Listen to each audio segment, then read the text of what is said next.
Good morning all of you. आप सभी का सोशल एडा प्लेटफॉर्म में स्वागत है।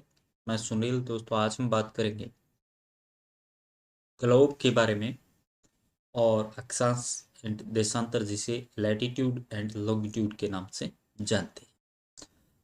आपने देखा कि हमने इससे पहले एक लेक्चर में बात की थी पृथ्वी के बारे में, अर्थ के बारे में, कि पृथ्वी जो है वो गोलाकार नहीं है, या अर्थ जो है उसके बारे में बात की थी। सौरमंडल के बारे में बात की थी और सौरमंडल में पृथ्वी का कौन सा स्थान है उसके बारे में हमने बात की थी।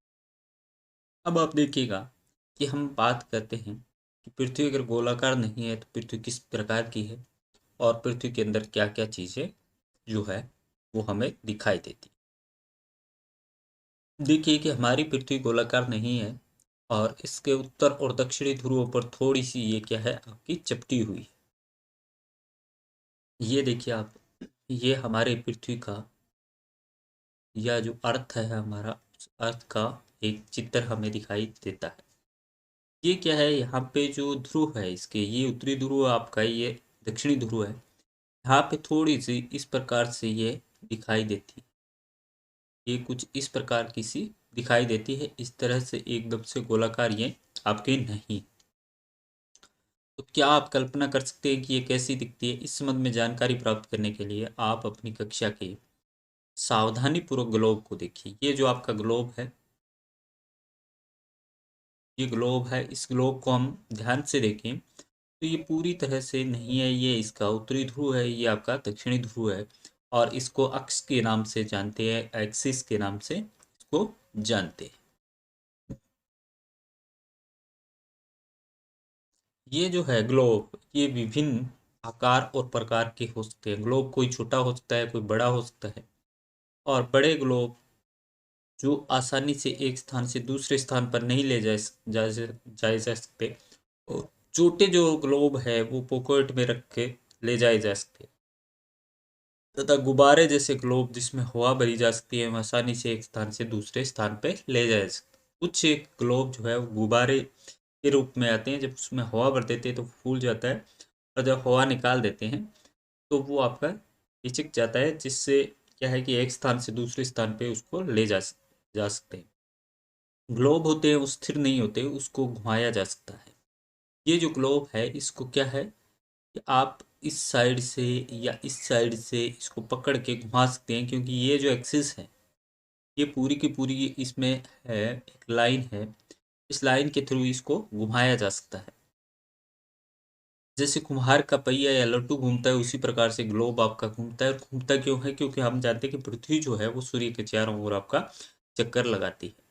ग्लोब पर विभिन्न प्रकार के ये देश है आपके, जैसे देश है, महाद्वीप है, महासागरों को उनके सही आकार में दर्शाया गया है। जैसे ये देश है आपका, ये उत्तरी अमेरिका, ये दक्षिणी अमेरिका, ये अफ्रीका महाद्वीप है, ये यूरोप महाद्वीप है, ये चाइना है, ये एशिया है, ये ऑस्ट्रेलिया है। तो इस प्रकार से इसमें जिस प्रकार से आपके देश स्थित है, जिस प्रकार से आपके महासागर स्थित है, वैसे का वैसा सेम किस पे रिप्रेजेंट किया गया है, आपके ग्लोब के ऊपर दिखाया गया है।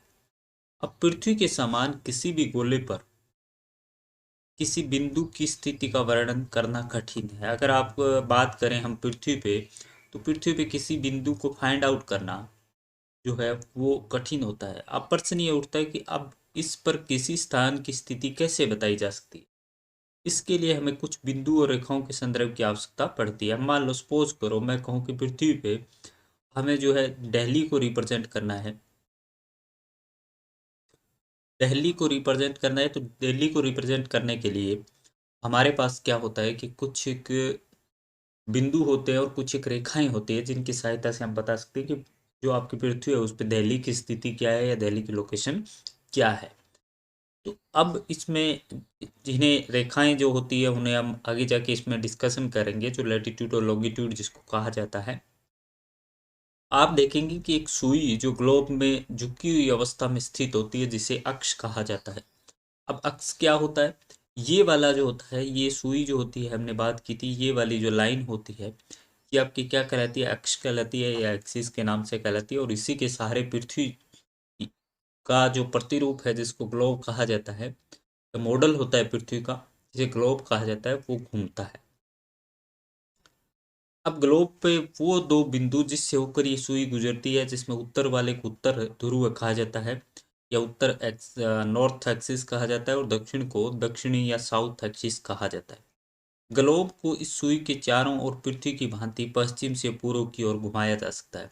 अब ग्लोब जो है, इसमें ये पृथ्वी का प्रतिरूप है। जिस प्रकार से पृथ्वी पश्चिम से पूर्व की ओर घूमती है, उसी प्रकार से इस ग्लोब को भी आपका घुमाया जा सकता है। लेकिन याद रखें, दोनों में एक अंतर है। पृथ्वी पर वास्तव में ऐसी कोई सुई नहीं होती, अपने अक्ष पर चारों ओर घूमती है, जो एक काल्पनिक रेखा है।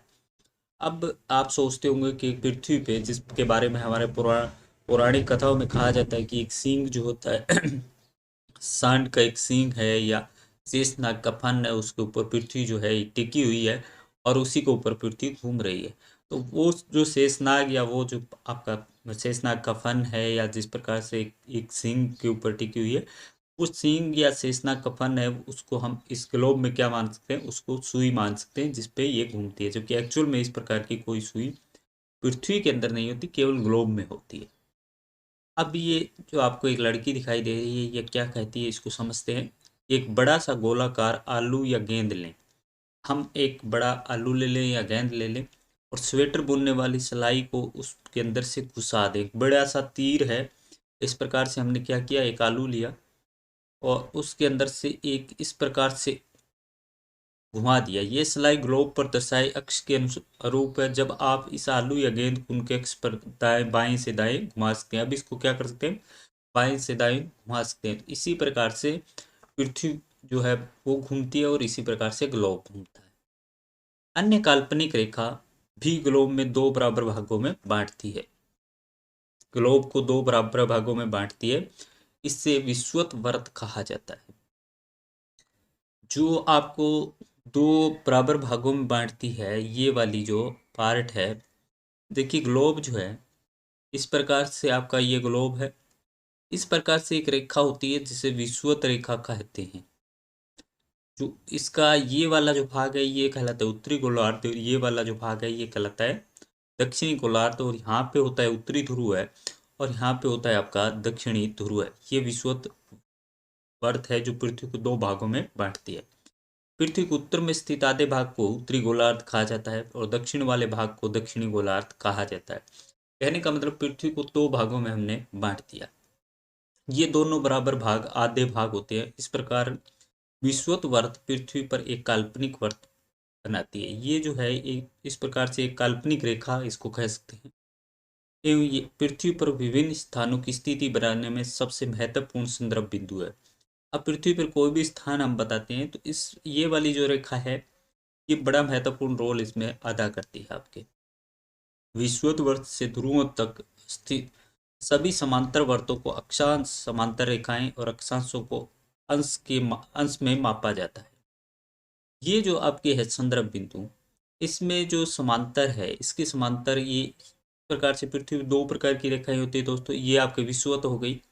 इस प्रकार से ये जो रेखाएं हैं, ये आपकी क्या कहलाएगी, ये अक्षांश कहलाएगी।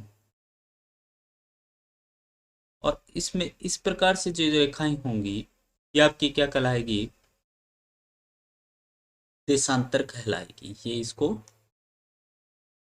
देशांतर के नाम से जानते हैं। एक्सास का मतलब हो गया है लेटिट्यूड, और ये हो गया आपका लॉन्गिट्यूड।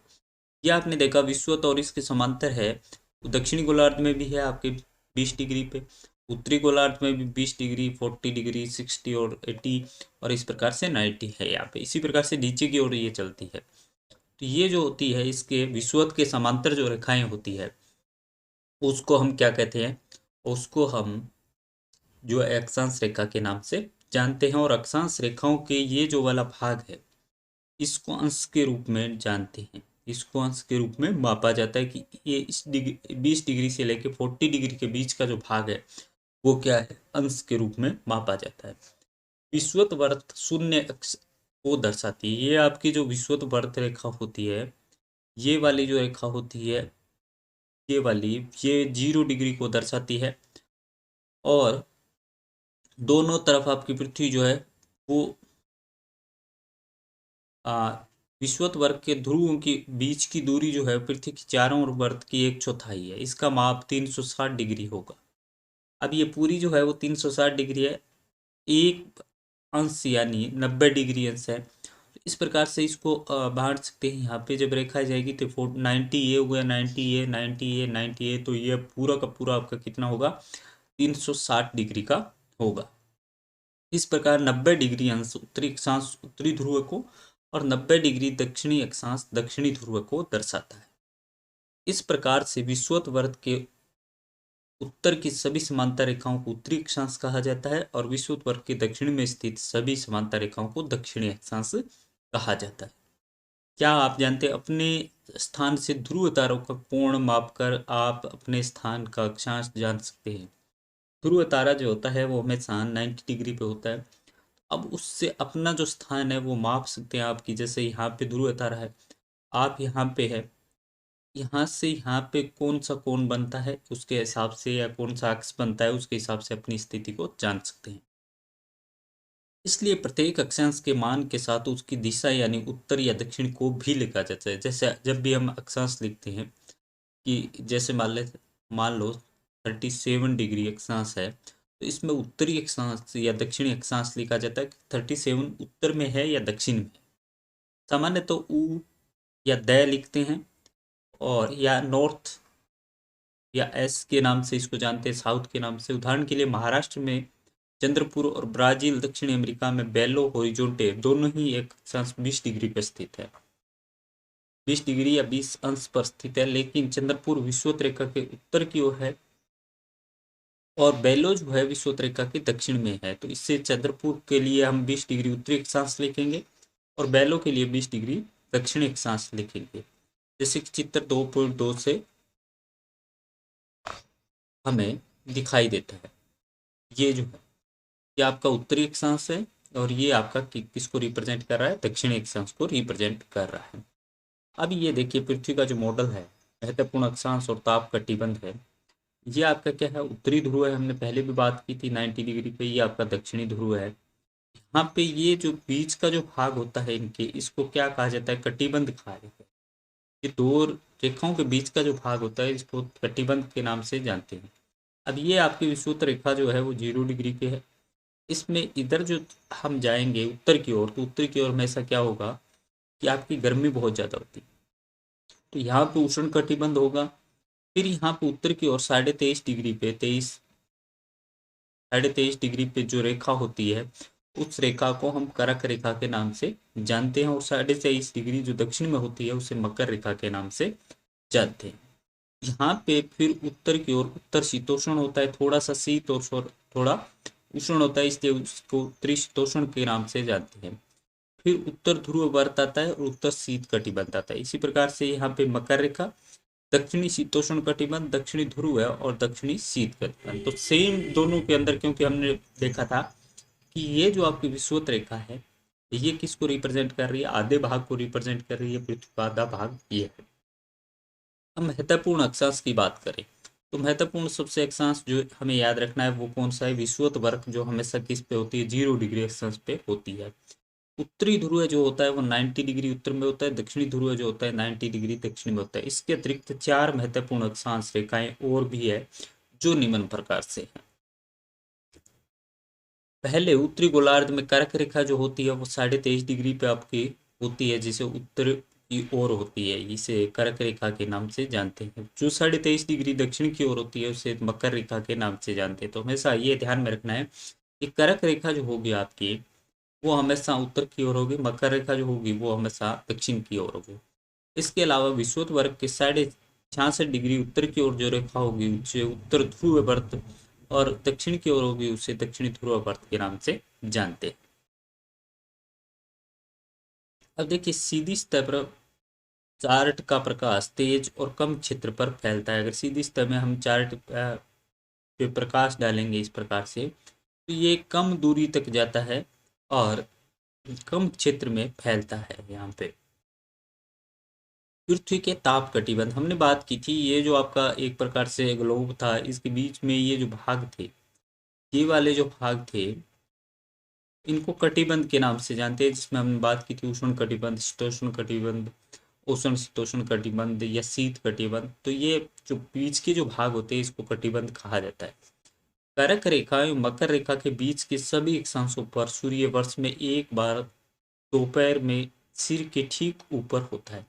या तो हम बात करें ये कर्क रेखा जो 23.5 डिग्री पे है आपकी, और मकर रेखा जो ये 23.5 डिग्री पे है आपकी। यहाँ पे सूर्य जो होता है वो एक बार क्या होता है कि बिल्कुल आपका सीधा चमकता है, फिर क्या होता है कि ये टेढ़ा होता जाता है इस प्रकार से। तो ये जो इसलिए क्षेत्र में सबसे अधिक ऊष्मा प्राप्त होती है, इसे उष्ण कटिबंध कहा जाता है। जहाँ पे सीधी सूर्य की किरणें पड़ती है उसे उष्ण कटिबंध के नाम से जानते हैं।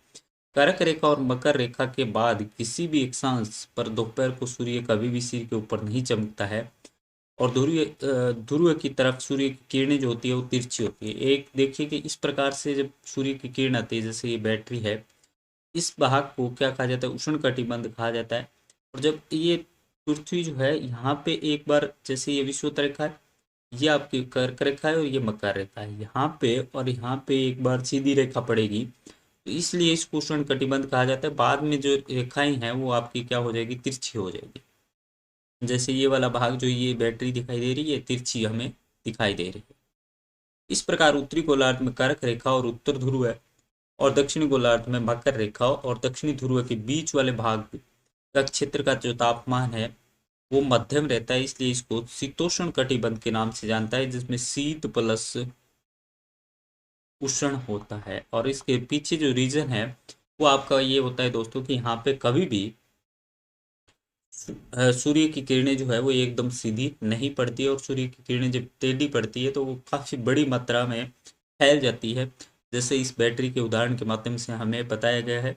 और बड़े भाग में जब फैलती है तो वहाँ पे गर्मी जो है उसका क्षेत्र कह सकते हैं कि बढ़ जाता है, और गर्मी का जो लेवल जो है वो कम हो जाता है, तो इसलिए इसको शीतोष्ण कटिबंध के नाम से जानते हैं।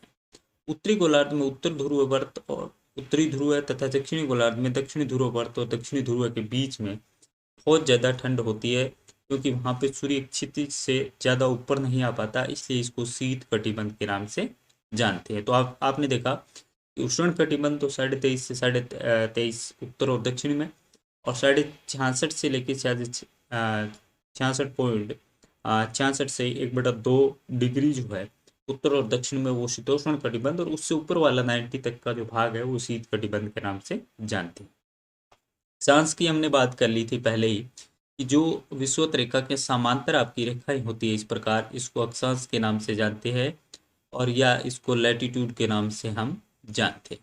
अब बात करेंगे देशांतर की, कि देशांतर किसी भी स्थान की स्थिति को बताने के लिए उस स्थान के अक्षांश के अतिरिक्त कुछ और जानकारियों की आवश्यकता होती है। आप देख सकते हैं कि प्रशांत महासागर में स्थित टोंगा द्वीप और हिंद महासागर में स्थित मॉरिशस द्वीप एक ही अक्षांश 20 डिग्री दक्षिण पर स्थित है। उसकी सही स्थिति का पता लगाने के लिए उत्तर ध्रुव को दक्षिणी ध्रुव से जोड़ने वाली जो संदर्भ रेखा है, या पूर्व से पश्चिम की ओर, इन स्थानों की दूरी कितनी है, इस रेखाओं को देशांतरीय या गोमंतर रेखा कहा जाता है। आप देखिए कि ग्लोब की जब हम बात कर रहे हैं तो ग्लोब पे इस प्रकार की रेखाएं होती है। एक आपकी विषुवत रेखा है, इसके समांतर समांतर आपकी रेखाएं चलती है, इसे अक्षांश। और जब इस प्रकार की जो रेखाएं होती है इन्हें देशांतर रेखाओं के नाम से जानते हैं, जो आपकी उत्तर से दक्षिण की ओर होती है। ये देखिए कि यहाँ पर उत्तरी ध्रुव है, इसी प्रकार से इसको उत्तरी ध्रुव को दक्षिणी ध्रुव से मिलाने वाली जो रेखाएं हैं उसको हम किस नाम से जानते हैं, उसको हम देशांतर के नाम से जानते हैं। ये उत्तरी से दक्षिणी ध्रुव को जोड़ने वाली जो रेखाएं हैं, या पूर्व से पश्चिम की ओर, इन स्थानों की दूरी कितनी है, इस संदर्भ में रेखाओं को देशांतरीय या गोमंतर के नाम से जानते हैं। उनके बीच की दूरी को देशांतर में अंशों के नाम से अंशों में मापा जाता है, और प्रत्येक अंश को मिनट में और मिनट को सेकंड में विभाजित किया जा सकता है। ये जो होता है ये अर्धवर्त कहा जाता है। उनके बीच की दूरी ध्रुवों की तरफ बढ़ने पर घटती जाती है एवं ध्रुवों पर शून्य हो जाती है। ये जो है इस प्रकार से यहाँ पे इनके बीच की दूरी क्या होगी, शून्य हो जाती है, और धीरे धीरे इस प्रकार से आते हैं, दूर जाते हैं, तो इनकी दूरियां जो है वो आपकी बढ़ती जाती है। जहाँ पे सभी देशांतरी रेखाएं मिलती है, यहाँ पे उत्तर में मिलती है और यहाँ पे दक्षिण में मिलती है, और जहाँ पे ये हमें ये याद रखना है कि जहाँ पे देशांतरी है रेखाएं मिलती हैं वहाँ पे दूरी जो होती है वो हमेशा डिस्टेंस जो होती है वो डिस्टेंस क्या होती है आपकी 0 डिग्री होती है। अक्षांश जिसको समांतर रेखाओं से भिन्न देशांतरीय यागांतर की लंबाई समान होती है, इसलिए इसे सिर्फ मुख्य संख्याओं में करना कठिन है। तब सभी देशों ने निश्चित किया कि ग्रीनविच, जहां ब्रिटिश राजकीय वेधशाला है, से गुजरने वाली यागांतर से पूर्व और पश्चिम की तरफ गिनती शुरू की जाए। इस यागांतर को प्रमुख यागांतर रेखा कहते हैं। इसका मान जो होता है वो 0 डिग्री देशांतर होता है। यहाँ से हम 180 डिग्री पूर्व या 180 डिग्री पश्चिम कह सकते हैं। ये जो रेखा है इसको ग्रीनविच लाइन कहा जाता है। इसकी इधर की साइड और इसके इधर की साइड 180 डिग्री होता है। क्योंकि पृथ्वी जो होती है, हमने देखा कि ग्लोब अगर बात करें इस प्रकार से, तो ये आपका ये इस प्रकार से भी आपका 360 डिग्री में इसको डिवाइड करते हैं और इस प्रकार से भी इसको 360 डिग्री में डिवाइड करते हैं। 180 डिग्री इधर के पार्ट में और 180 डिग्री आपका इधर के पार्ट में दिखाई देती है। यहाँ पे अगर बात करें हम, 180 डिग्री पूर्व, 180 डिग्री आपके पश्चिम की गणना कर सकते हैं। प्रमुख यागांतर तथा 180 डिग्री यागांतर मिलकर पृथ्वी को दो समान भागों में, जिन्हें पूर्वी गोलार्ध और पश्चिमी गोलार्ध में विभक्त करती है। पहले हमने बात की थी अक्षांश के संदर्भ में कि पृथ्वी जो है उसको उत्तरी गोलार्ध और दक्षिणी गोलार्ध में बांटा जाता है। यहाँ पे हम बात कर रहे हैं कि पूर्वी गोलार्ध और पश्चिमी गोलार्ध की। इसलिए किसी भी स्थान के देशांतर के आगे पूर्व के लिए अक्सर जो है वो पूर्व लिखते हैं और पश्चिम के लिए अक्सर जो है वो पश्चिम लिखते हैं। ये जानना रोचक होगा कि 180 डिग्री पूर्व और 180 डिग्री पश्चिम यागांतर एक ही रेखा पे स्थित है। यहाँ पे एक रेखा के साथ ये मिलती है। अब इसके माध्यम से आप देखिएगा, ये वाली जो है इसको प्रमुख यागांतर या ग्रीनविच लाइन इसको कहा जाता है। ये 0 डिग्री पे इधर से फिर हमने 30, फिर 60, फिर 90, फिर 180 इस प्रकार से, और इस प्रकार से ही यहाँ पे जो ये लाइनिंग है ये जो रिप्रेजेंट कर रही है ये आपके लैटिट्यूड है, जिसको अक्षांश के नाम से जानते हैं। और ये जो लाइनें हैं ये किसको रिप्रेजेंट कर रही है, आपके देशांतर, जिसे लॉन्गिट्यूड के नाम से जानते हैं। अब जो आपका ग्लोब है उस पर अक्षांश, समांतर रेखाओं एवं देशांतरीय यागांतरों के बीच ये द्वारा बनी ग्रिड को देखो। अगर आपको किसी स्थान पर अक्षांश और देशांतर को सही जानकारी हो तो आप ग्लोब पर उस स्थान का पता आसानी से लगा सकते हैं। उदाहरण के लिए असम में धूबरी 26 डिग्री उत्तरी अक्षांश और 90 डिग्री पूर्वी देशांतर पर स्थित है। ये देखिए कि आप अगर 26 डिग्री की बात करें तो यहाँ कहीं 26 डिग्री जो है वो आपका दिखाई देगा, और इधर जो है वो 90 डिग्री पूर्वी देशांतर है यहाँ पे। तो यहाँ पे कहीं ना कहीं जो असम वाला भाग है, इसी प्रकार से अगर आप इधर पश्चिम की बात करें जैसे 30 डिग्री है तो यहाँ पे आएगा। तो इस प्रकार से हमें जब देशांतर, लैटिट्यूड और लॉन्गिट्यूड का पता है और उत्तरी गोलार्ध या दक्षिणी गोलार्ध या पूर्वी या पश्चिमी गोलार्ध का पता है, तो किसी भी स्थान के हम उस स्थान पे पर्टिकुलर स्थान का सही पता लगा सकते हैं। अगर हम इसको समझने का प्रयास करें तो कागज पर समान दूरी वाली क्षैतिज तथा ऊर्ध्वाधर रेखाएं खींचिए, जैसा कि चित्र 2.7 में हमें दर्शाया गया। ऊर्ध्वाधर रेखाओं को संख्या 1, 2, 3, 4 से आप दर्शाइए।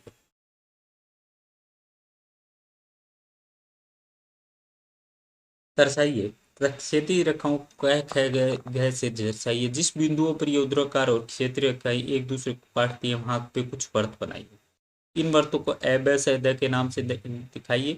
मान लीजिए कि ऊर्ध्वाधर रेखाएं पूर्वी देशांतर और क्षैतिज रेखाएं जो है उत्तरी अक्षांशों को व्यतीत करती है। तो इस प्रकार से हमने एक कागज लिया, उसके ऊपर इस प्रकार से लाइनें खींची, और मान लो ये स्थान हमें पता करना है, तो इस स्थान का हम आसानी से पता कर सकते हैं। मान लो ये 0 डिग्री है, यहाँ से 23.5 डिग्री है, और यहाँ पे ये 0 डिग्री है, यहाँ पे ये 30 डिग्री, 60 डिग्री, इस प्रकार से। तो इस स्थान का आसानी से हम पता कर सकते हैं।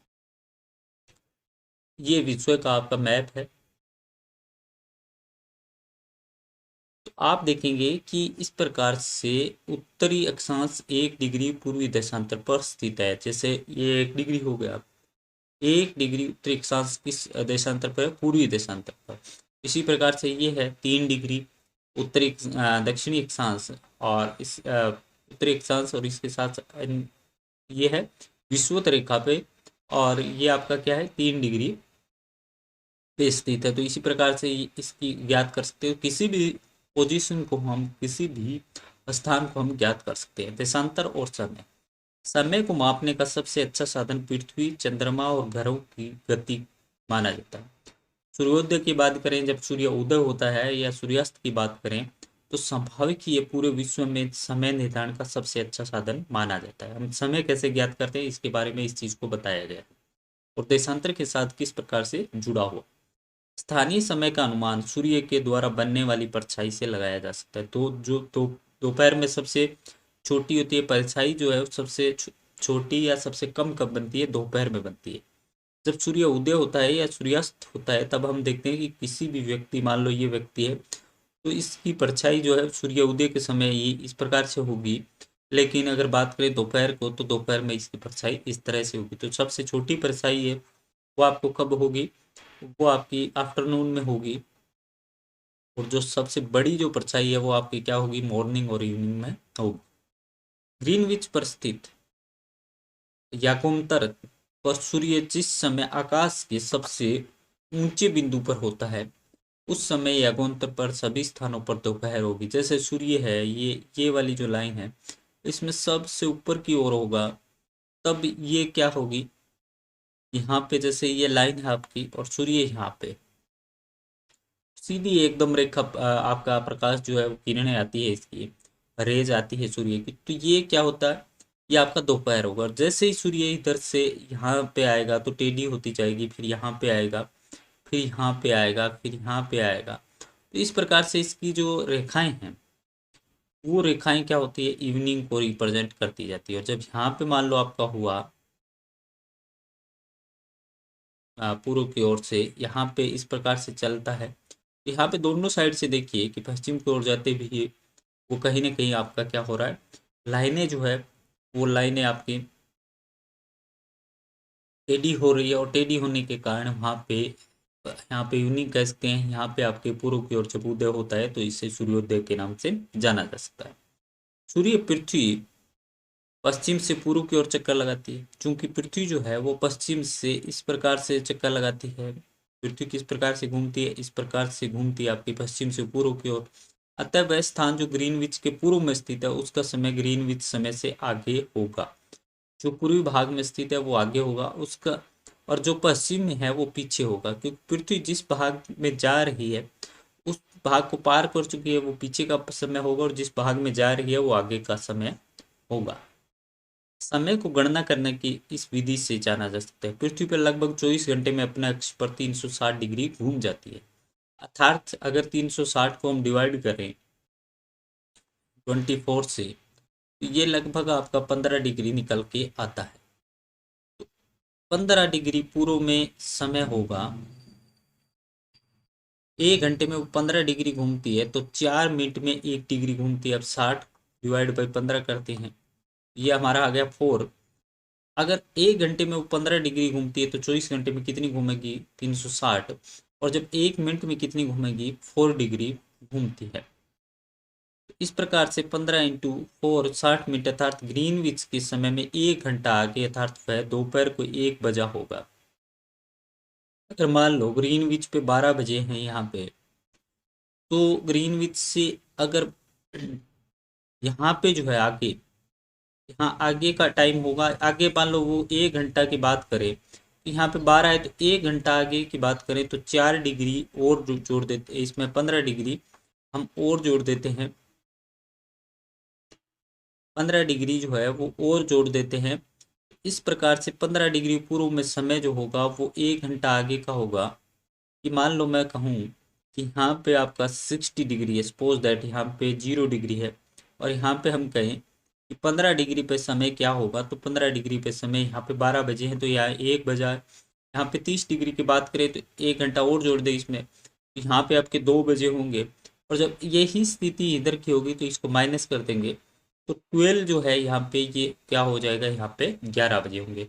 तो पश्चिम में हमेशा टाइम जो है वो घटता है, पूर्व में आपका टाइम जो है वो बढ़ता है। इस प्रकार से 1 घंटा पीछे करेंगे तो यहाँ पे 11 बजे होंगे। तो इस प्रकार ग्रीन पिच पर दोपहर के 12 बजे होंगे, तो उस समय 180 डिग्री पर मध्य रात्रि आपकी होगी। किसी भी स्थान पर जब सूर्य आकाश में अपने उच्चतम बिंदु पर होता है तो दोपहर में उस समय घड़ी में 12 बजते हैं। इस प्रकार घड़ी के द्वारा दर्शाया गया समय उस स्थान का